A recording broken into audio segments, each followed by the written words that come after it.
Hello, everyone. Welcome to another Ask the Trainer show with Noseman and Jonas. But today we're having some technical difficulties in the background. So as soon as they are resolved, there was a power outage. To be fair, Noseman is going to join if possible.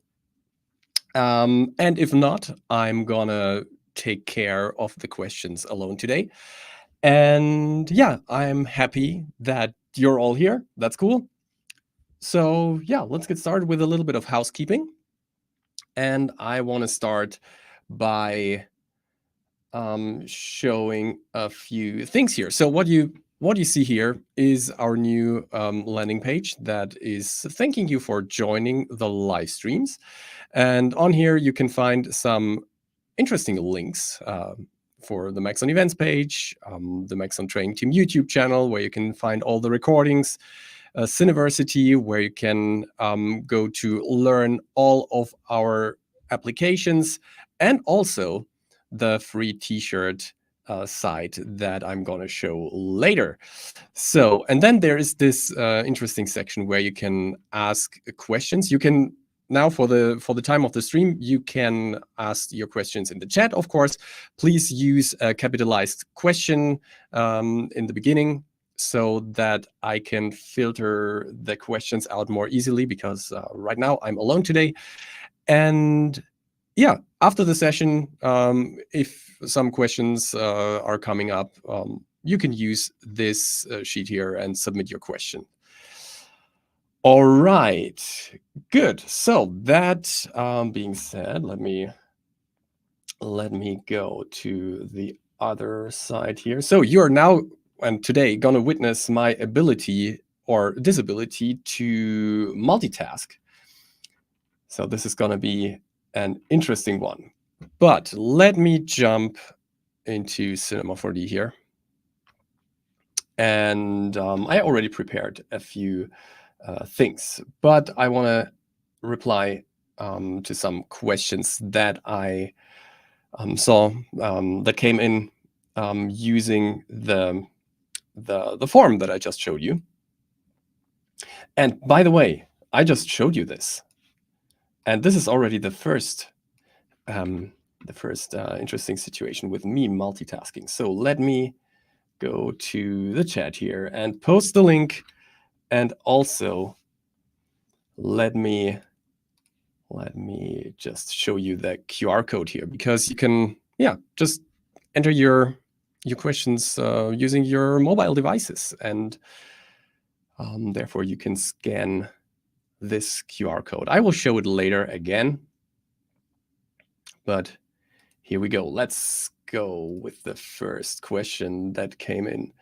So there was a question, can I unhide or hide the RS render view with a button like I can with the takes or the dope sheet? So with dope sheet, I think timeline is meant. So the answer is yes and no. So you can have a button or a tab like here with the takes. That's no problem. That works. But we have these hot corner buttons where you can open up the asset browser, the timeline, the coordinates manager, and the material manager. And yeah, we cannot really add them at the RS render view here. However, let me show you how you can add it there. And let's talk a little bit about creating your own custom layouts in general, because that's something that is useful for everyone, especially when you're working with two screens, for example, or just a very big screen. It's absolutely no problem to create your own custom layouts. So let me bring up the commander with Shift-C here, and I still have Redshift Render View in here. That's perfect. So here's the Redshift Render View. And let's say we want to add the Redshift Render View somewhere to the layout. Of course, I can just use this 3 lines icon and just put it somewhere here, right? If I want this to be part of the tabs, like here, for example, I can also do that. I can just drag and drop this, again, starting from the 3 lines here, and then drag or drop it onto another 3 lines here. And this way I will create a tab. And now I can have this here in my tabs of the object manager and so on. So yeah, this is one way of doing it, of creating a layout. Then, of course, you can add all sorts of managers that you want. I can, for example, put the attributes manager, let's say here, all the way to the right. And let's scale it so that it's working better, like real estate-wise. And maybe I want the layers manager to be here. Maybe I have some special workflows for this. When I used to work with 2 screens, then I often have the timeline on a second screen. You can also do that. And now let's say we want to add some buttons here to the palettes, right? Then let's say we want, yeah, something from the mesh menu here. Then I can just drag and drop these in here. Well, that doesn't really work because first of all, you have to go to Window, Customization, and Command Manager, and Edit Palettes. You have to activate Edit Palettes. You can also do that via right-click here, if I'm not mistaken. Yeah, Customize Palettes is the command, and then you can drag and drop over whatever you want. For example, here, and let's add volume mesh as well. So you can add all these things. If you want to have separators between these, then you can also do that by using either icon separators that are like smaller or group separators, or you can also go with a fill space, and that would just, yeah, put these icons to the other side of the palette. And when you are finished, you just leave Edit Palettes mode, close everything that you don't need, and then you go to Window, Customization, and Save Layout As. And in this case, this can be my ATT layout. I save this, and now you can see that there is a another layout here that is called ATT, and it's italic, so that you see that this is a custom layout. And I can always go back and forth here. All right. So that was this question. And all right, this is the next one. The quickest way to visualize maximum noise in real time in Cinema 4D. I have some animated boys in the shader in Redshift, but I can't see it in the viewport the same way I see it in the RenderView. And yeah, this is a challenge many people are facing. There's a solution for that. Let me just show you what the challenge is. So we have the noise here on the viewport. Let me also hide the question. We have the noise here on the viewport. And as soon as I start the IPR or the rendering in general, you can see that the noise is different. It's a little bit, yeah, bigger compared to here. And also when we have a look at, let's say, this line of darker noise areas and compared with this one, you can see it's not matching. And that can be problematic, of course. So what you can do, and the solution is really simple. You can go to Options, and in here, you just activate HQ noises. So activate these. You can now see that stuff is changing. And if I now start the IPR, you can see that it's the same. So you can clearly see this corner in here and these 2 dots, for example. So it's all here. All right. Good. Then let's have a look at the next question. Is there a way to, let me show it. Is there a way to just export my models to ZBrush, add details with a brush that I can then export back to C4D to the exact same position as before? Yes. So the solution is Go Z. Let's say we want to move or bring this bust here over to ZBrush. Yeah, in this case, I think we don't need the material. But let's use this bust. What you need to do is you go to extensions and then you see Go ZBrush. Before you use it, you have to install it. But then you can simply go with Go Z Exporter. And if ZBrush is not open already, it will open ZBrush. In my case, it was open already. And now you can see that this bust has been added as a tool. So I can create it. Oh, let's do it like so, and go to edit mode, rotate around, and zoom in here. All right, so now we have this. We can add a few subdivisions, for example, and then we use some sort of brush. Maybe, yeah, the standard brush is okay. I hold down the S key to scale the brush or to adjust the brush size, and let me just add a few things here. It doesn't need to be beautiful or anything, so just that we can see what's happening here. And now, if I want to bring this back, the situation is as follows. It will always use the lowest resolution that we have here to bring it back. So when I leave it at subdivision level 3 and just hit the Go Z button, then it will bring it back to Cinema 4D. So here we go, and you can now see that we're having these interesting deformations on the forehead and on the cheeks. And yeah, if I go back to ZBrush, there's also another way. Maybe let me first double check the UVs. I didn't check the UVs here. So I double click the UV tag, and as you can see, the UVs are unwrapped quite well. So let me go back here. Let's say you created some like finer detail and you want to bake that into a displacement map, for example. Then also you need to go from the subdivision level that you're in to the lowest subdivision level, because you can only bake displacement onto the, well, not the highest subdivision level at least. And then let me go down here to displacement map and create displacement map. Now you can see that we have a displacement map.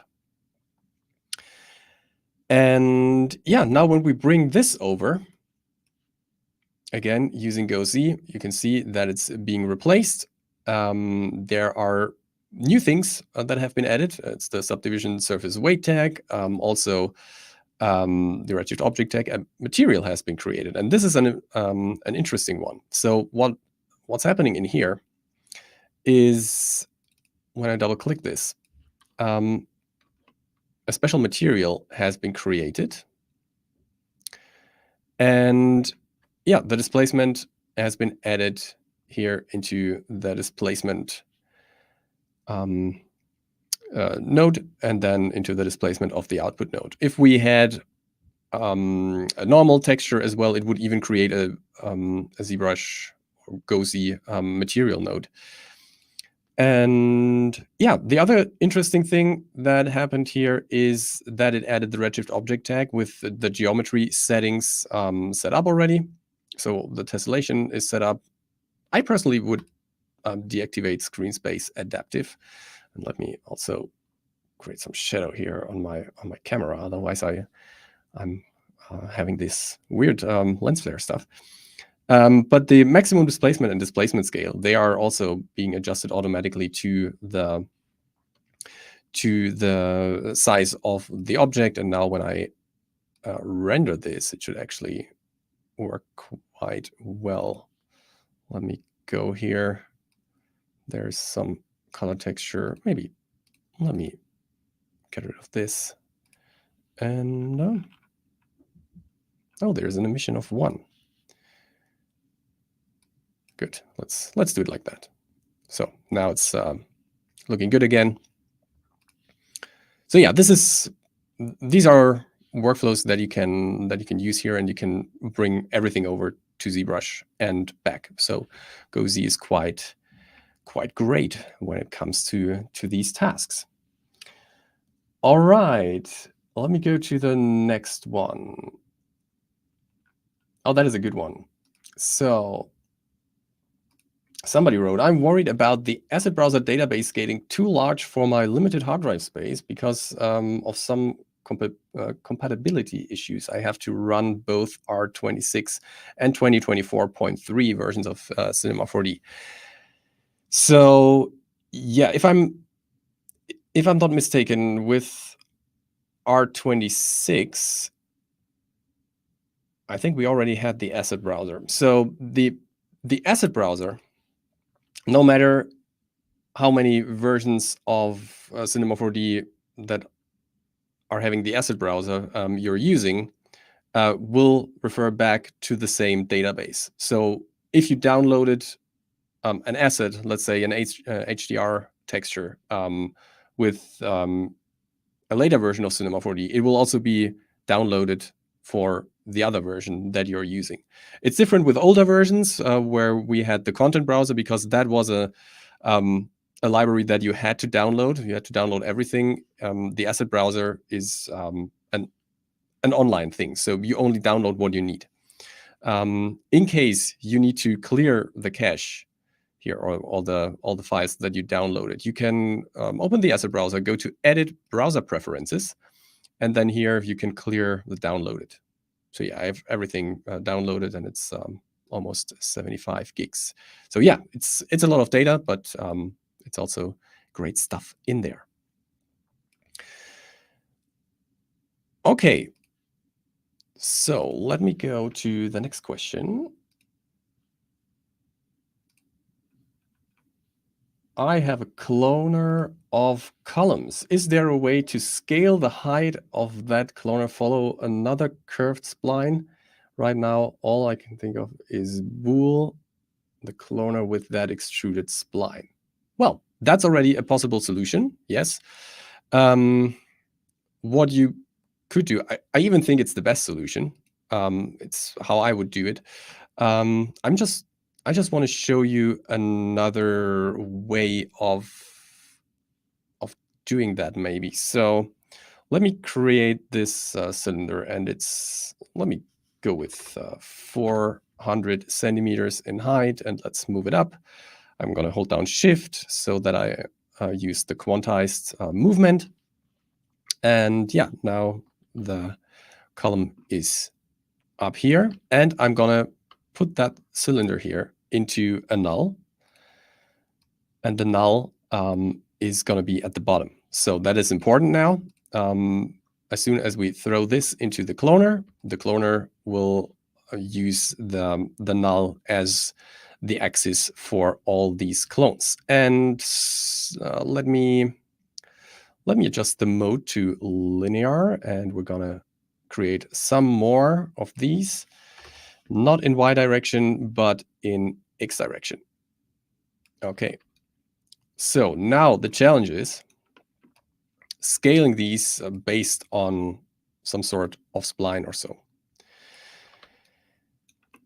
I wouldn't scale them based on a spline, but one thing that is possible is if you use the step effector. At least that should work. I haven't tried. So the step effector can be set up in a way that will work. So let me go to the parameters. I'm gonna affect the scale. I don't want uniform scale, and I want to scale down the Y to -1. Is that possible? There we go. Yeah, so I'm going to scale it to -1. What happened here? -1. Yeah, there we go. All right, and what I can do now is in the Effector tab. So yeah, you can see it reversed now. Let me have a look at this from the other side. You can see that this spline here from the Spline UI is representing the shape. And what I can do is I can bring this down. I have to bring it down because the effect is scaling the clones down rather than up. But what I can do now is I can use this shape, or this spline here to shape my clones, like so, for example. So now you can see that the inverted spline here, when you would mirror it, that this is the resulting shape. So this is a way how you could do this. Of course, this is scaling. So whenever you have detail in here, or let's say you have like a square part here at the top and a square part at the bottom, these would scale as well. So I actually like the suggestion here to go with the bool. All right. Let me hide this and let's go to the next one. Is there a way to quantize the value of an input field? For example, the x-axis position in the coordinates dialog when changing the value by mouse over the field? Yes, there is a way. So let me have a look at the cylinder actually. So of course, you can use the slider, right? And in most cases, the step between the values here is 1 centimeter in this case. That's why we are not getting decimals. But yeah, as you can see, it's always 1 centimeter. If you so instead of using the slider, you can also use the virtual slider, and the virtual slider is hidden behind all numeric input fields. So what you can do is you can just click and start dragging the numerical input field to the left and to the right, and it would work the same as a slider, but with the advantage that the slider isn't clamped. So as you can see now, I can even go beyond the slider range. So that is a quite cool thing. But now let me show you. So if I do the same, let's start with 400. When I hold Shift, I hold down the Shift key and I do the very same. And suddenly you can see that the step is times 10. So instead of having a 1 centimeter step, I'm now having a 10 centimeter step. And then there is the opposite, and I think it's by using the Alt key, where it's divided by 10. Now you can see that we can go with decimals. So yeah, this is how you would do it. Shift key for step times 10 and Alt key for step divided by 10. All right. Next question. How can I make the viewport look as good as possible without materials? That's a very interesting question. And I was wondering about the use case. So what I took here was the spaceship from the asset browser. So this usually has materials. If you go to the options, you can enable or disable materials. They are still here in the scene. I just disabled them. Give them a second. Give them a second. Or did I delete the... Oh, something's happening here.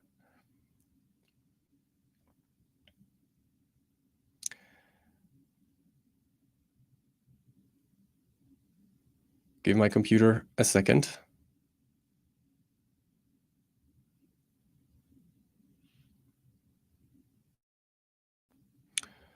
All right.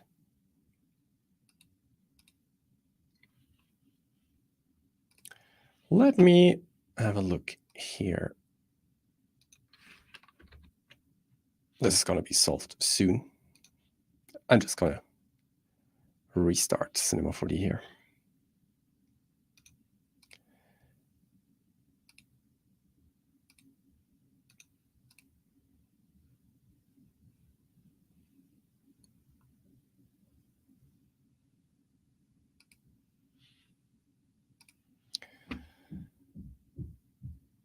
There we go. I'm back. And let me add the screen back here. There we go. So yeah, now you can see, now you can watch me preparing this scene even. So I'm searching for Viewport because this is has been a scene that, well, is a scene that has been created to show the Viewport capabilities. So as you can see, it's looking pretty great in the Viewport. Yeah, what I wanted to show you is that if you go to options and materials, you can deactivate all materials. You can see that it's still looking quite good.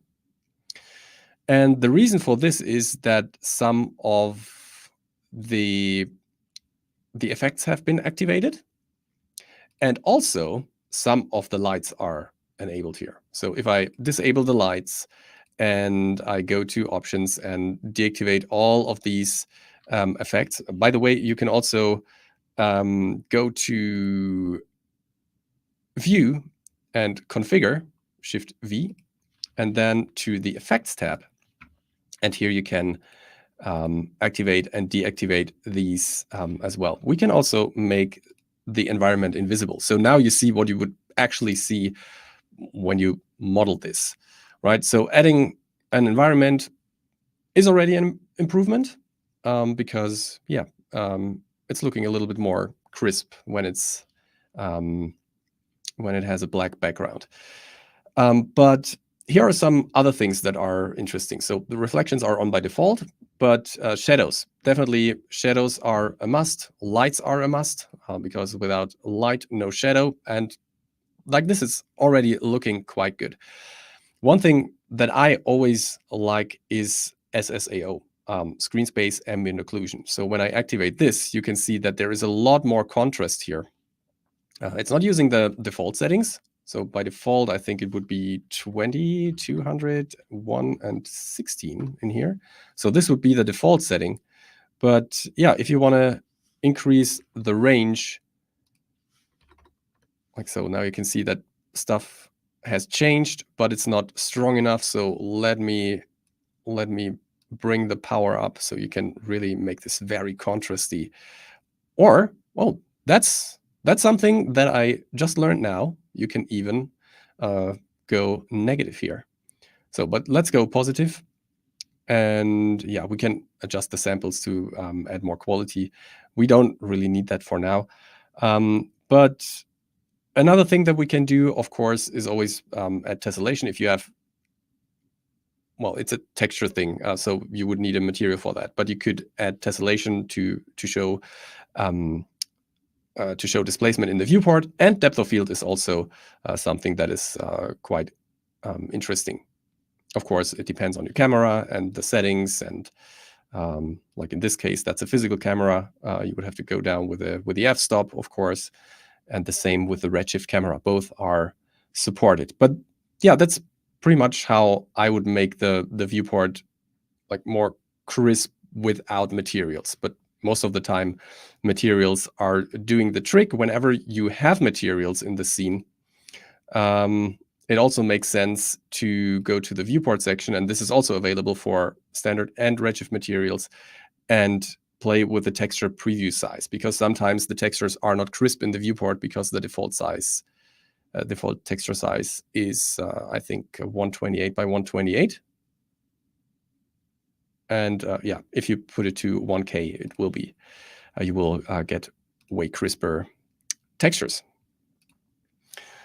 All right. There was another question that I found quite interesting. Using a selection taken from one object, for example, an editable object, and then applying it to another object, for example, a parametric object. How can this be done? So, well, the answer is manifold. In case of transferring a selection over to a primitive object, the answer is either fields or copy paste. So what you can do, and many people don't know that actually. So let me just create a torus and another torus, just a copy of that. I will just make the second one editable and deactivate the first one. And then I'm going to go to polygon mode, and I'm just going to make a selection like so. And I'm going to save that selection or store that selection. I'm going to press the V key.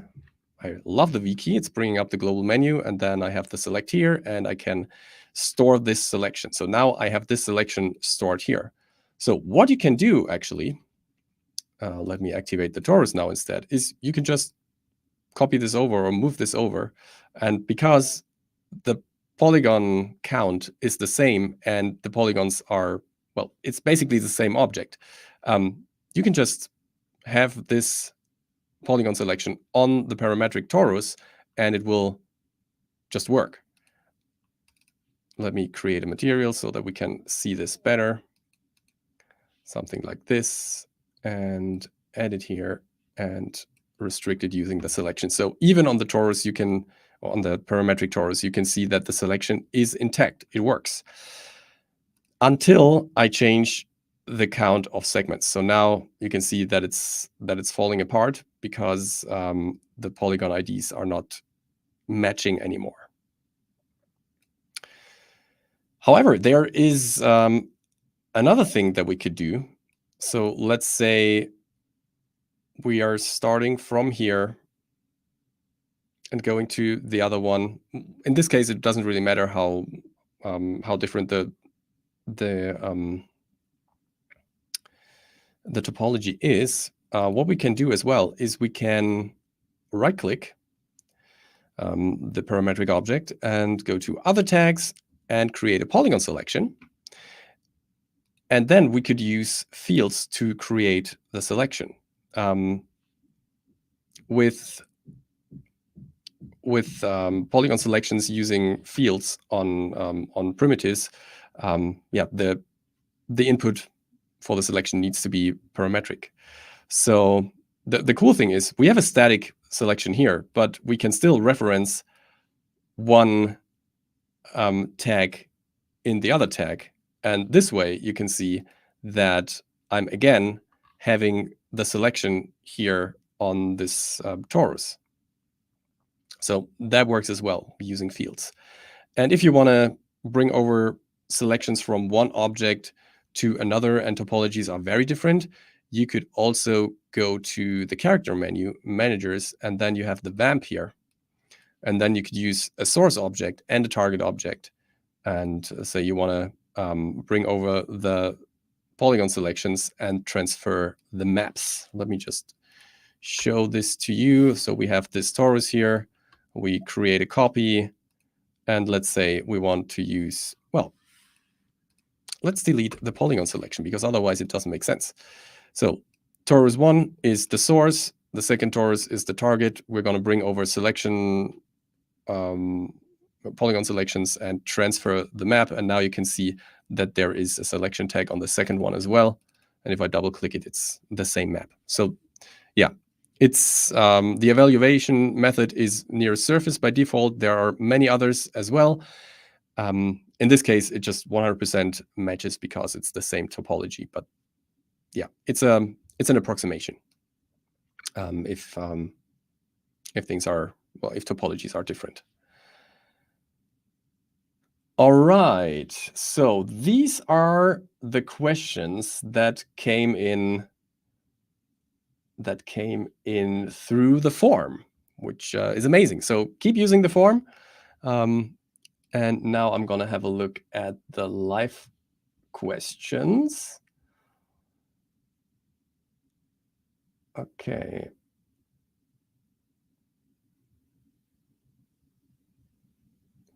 Give me a second.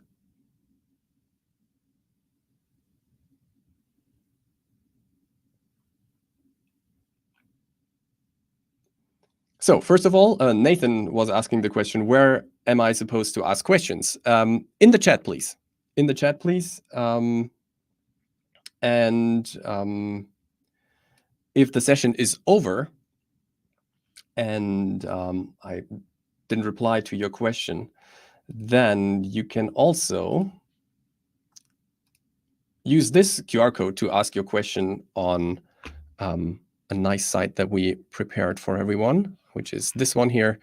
Thanks for joining our live stream site that has this little form on here. I will show that later again. So for now, let me hide this again. And let me have a look at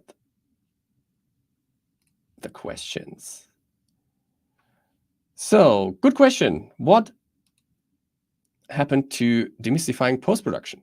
It's going to come back, we promise, but mid of April. So stay tuned. We're gonna share more info. Soon. But I can promise that it's going to come back. All right. So this is also a pretty good question by Nathan. Beside time, what are benefits of Redshift renderer over Cinema 4D's built-in physical renderer? So there are quite a few. It's a mix. So speed is definitely the main advantage, no question, because Redshift is a GPU renderer, or can render on the GPU. It can also render on the CPU. It's much faster than physical. But other than that, there are many shaders that are just looking better. So the materials have energy conservation. The metals are looking much better, in my view. We have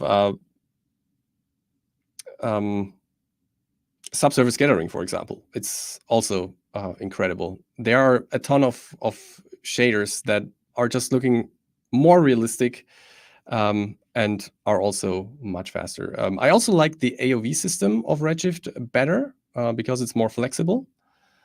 And there are a ton of things. Many areas where you can optimize, but if you don't want to do that, it's also quite easy to use it. And I'm a big fan of node-based materials, so that's also one of my of the major advantages over physical, in my view.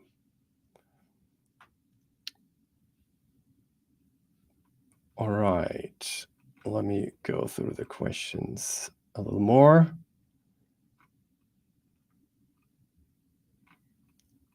How can I? Oh, that's a good one, an easy one for me. How can I understand nodes in Redshift from Alejandro? So yeah, it's actually not super hard. So I just created a Redshift material, and the main part of a Redshift material is always the Redshift standard node here. And this is also the one that if you just select the material in the material manager, that will show its parameters here. So the best way of understanding the material itself is, of course, by playing around with it. But node materials themselves are actually, as a concept, pretty easy to understand. Let's say I want to use a texture here. So let me search for a texture. There we go. Here, let's go with an imperfection texture. Let's just go with this one. I can just drag and drop it in here, and now the texture is in there. Right. So one thing you have to know is that a node graph is always executed from the left to the right.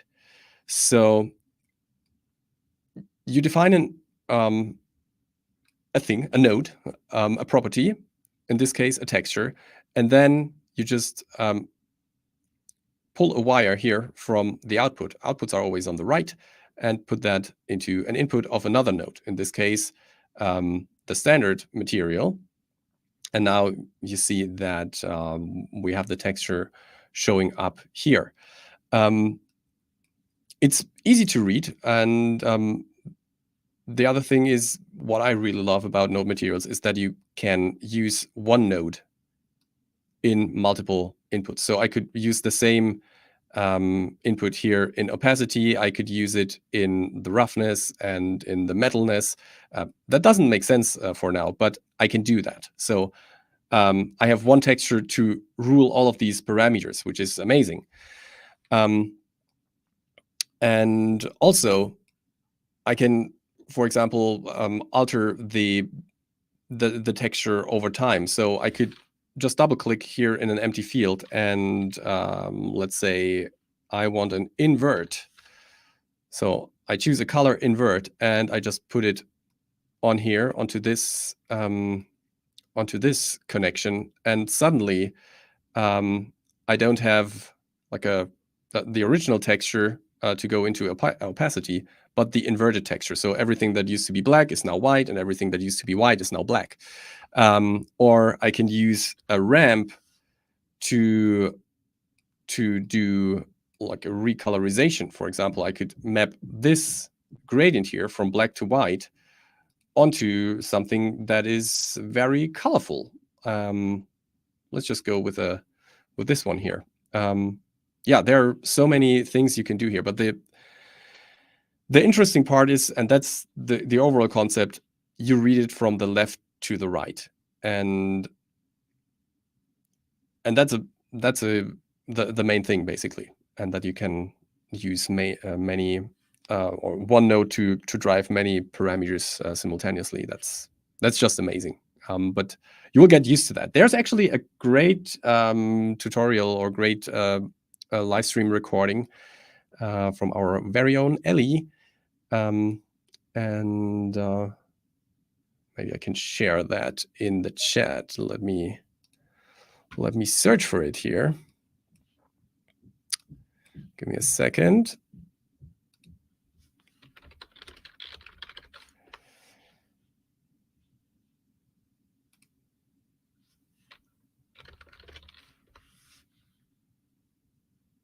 There we go. That's the one. I'm going to share this in the chat. There we go. So this is the link for Ellie's live stream. Give me a second. Here we go. So it's called, what was it called again? It had a funny name. Something like, so you never used Redshift before? Yeah, so you've never used Redshift before. And that's a great starting point. All right.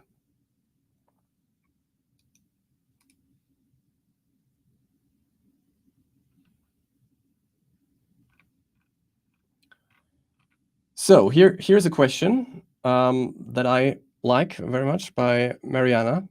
Where is Noseman? I know where he is. I can see him. He's he's in the background here. Hey, Noseman, good to see you. Yeah, but Noseman had some technical issues today with a power outage. So the maximum bad that can happen. I think it was because of a lot of snow in Canada. So yeah, so Noseman is not able to join actively, but he's there and he's in our hearts. Okay. Let me go through the questions again. So, oh, this is a good one. Can you show how to use any of the motion captures in the asset browser on the puppet character? I'm not sure how it's possible since none of the motion captures start in a T-pose. So this is actually a pretty easy one. So let me search for the puppet, and of course with all. So let me go with, so I think this puppet is the one that we need to use. And then we're going to search for mocap. There we go. And here we have all these motion capture clips. And as you can see, when I hover here, we can already see the previews animating. So let's go with the clap, for example. So we're going to use the clap. So now we have the clapping motion capture clip, and we have the male puppet character. And in the male puppet character, you can see that there is the same tag as here. And this is a so-called character definition tag. Using the character definition tag, you will define the character. That's why the tag is called that way. But what you're actually doing is defining the character in a way, if I double click this here or open the manager, that you can see, okay, I have so many joints in total. I have so many joints for the torso, and this is the hips joint. These are the spine joint. This is the neck joint, and so on. This is how a character is being defined for this workflow, which is actually the retargeting workflow. So you define a character, and these characters, they can be different in joint structure. They can be different in proportions, although it's best when they are matching as close as possible. But it's possible also to work with non-matching character definitions. And then there is the character solver tag. And in here, you can see that there is a target character, and that's the character definition of our target, of the puppet. And we're just going to drag and drop the character definition tag of the clapping in here. And when I press play now, you can see that it's working, right? And if we need another motion capture clip like cheering, then we can use that simply by doing by dragging and dropping it in, right? So, and then there is also a cool thing in here that is the strength. So we can adjust the strength. Maybe we just want to add this by, let's say 50%. So this is a 50% cheer, like so. But also, let me go to the tag. Let me go. Well, wasn't there a way to just partially apply the strengths? Well, I might be mistaken here, but yeah. So this is how you can do that. Define the character definition. If you want to add those character motion capture clips, I mean, to a custom character, then you can do it this way by creating the character definition first, and that needs to be in a T-pose. So what we can do in the character solver tag is we can go to the reference pose. So this is where we have the T-pose, and this T-pose, although let me enable this here again and make it visible. Although you can, well, let me scrub here. Although the clips are not starting with the T-pose, you can select the character definition tag, open the manager, and in here, let me see. Yeah, there's a go to reference pose as well.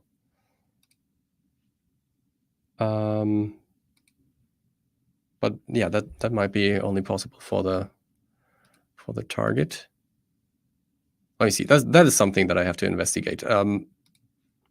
But we can always go to the reference pose here from the character solver. Maybe let me have a look at this one. Maybe it's a. Oh yeah, here it is. Go to reference pose. Oh, it's grayed out. Oh, maybe, yeah. I think it's when it's linked in the character solver, then it's not working. But with this one here, for example, let me put it here. We have the reference pose in there. So go to reference pose, and then we have the T-pose. There we go. All right, let's go to the next one.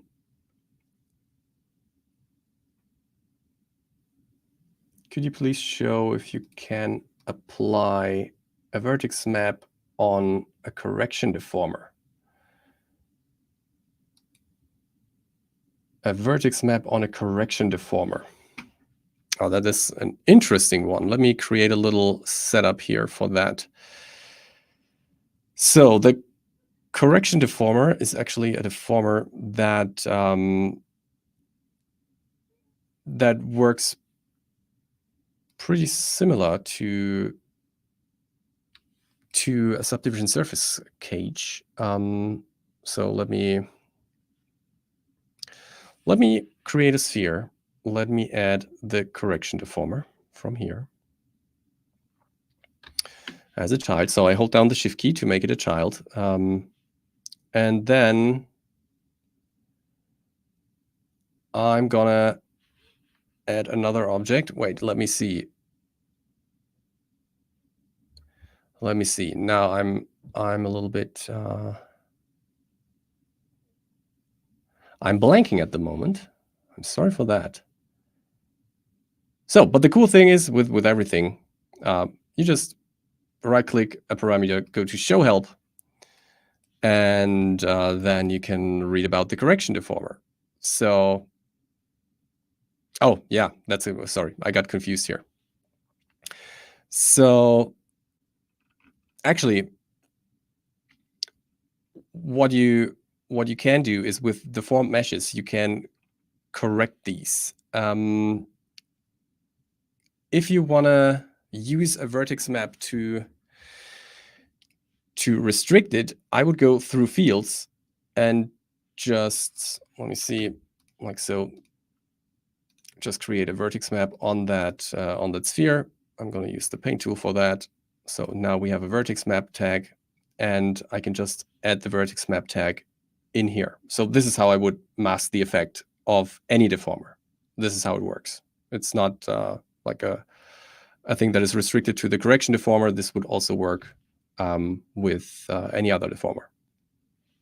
It's easier to create a setup for, let's say, a cylinder, like so, and a bend. There we go. And yeah, let me make the cylinder editable and just create a vertex map again, like so. Right, this is our vertex map. We can also go to smooth mode and apply to all, so that the whole map is a little bit more smooth. And then in the bend, I can use the vertex map in here. And now if I bend this object, then you can see that I'm only bending the weighted areas. This is how it's been done. All right, let me have a look at the time, because I have a hard out at the full hour. Let me see if I can answer the last question that is here as well.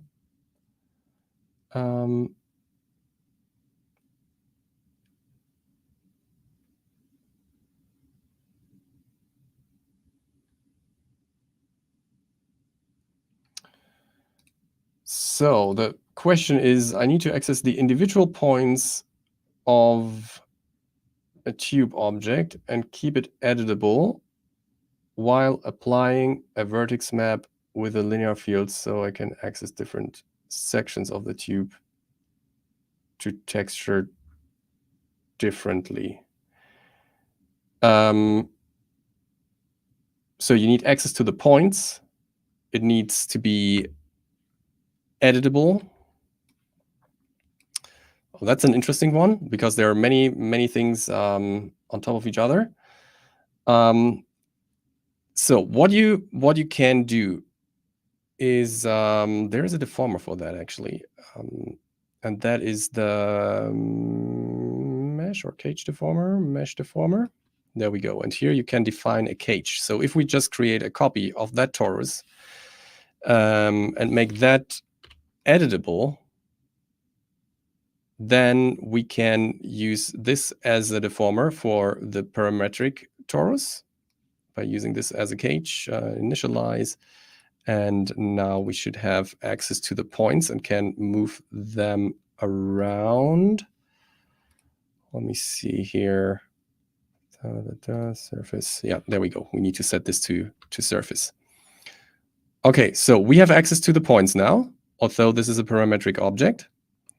And yeah, what you said is you want to use the Vertex Map tag in combination with the linear field to do something with the texturing.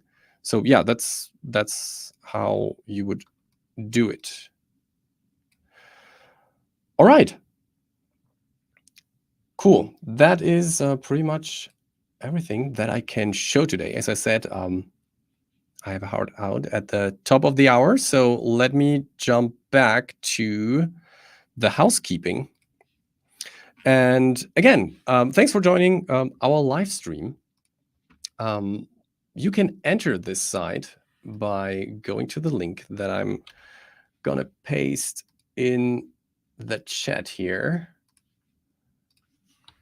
There we go. This is the link, but also there is a QR code that you can use to get there if you want to. Yeah, if you're sitting on the train, like I in a few minutes, and want to ask a question after the show, please use this site to do that. And we also have a few other interesting links on here, like the Maxon events page, where you can see all the events that we are doing live and remotely or as live streams. The Maxon Training Team YouTube channel. This is the place where we are storing our recordings. So the recording of this session will be available maybe tomorrow. And also, Cineversity, this is the place where you should go when you want to learn more about all of our products. And especially when you want to learn it from scratch. There are a lot of getting started series. So here's the getting started with Cinema 4D, Redshift, Universe, ZBrush. There are a ton. And the last thing that I want to show or share is the merge store here. So there is a code that you need to put in to enter this site. And it is a ZBrush print prep at the moment. So you enter the site, have to type in that code, and then you can order one t-shirt for free and only pay for the shipping. All right, let me go back to this one. And yeah, let's close the session. Thanks everyone for watching. See you next time. Please ask your questions using this incredible form. And we can then maybe even prepare a few scenes. We will go through all of the questions in the background and then reply to all of them as good as we can in the time given. All right. Again, thank you, everyone. Thanks, Noseman, for hanging around in the background and answering questions. Also, thanks to Dr. Sassi for doing the timestamps always. And with that, I say goodbye and see you next time. Bye, everyone.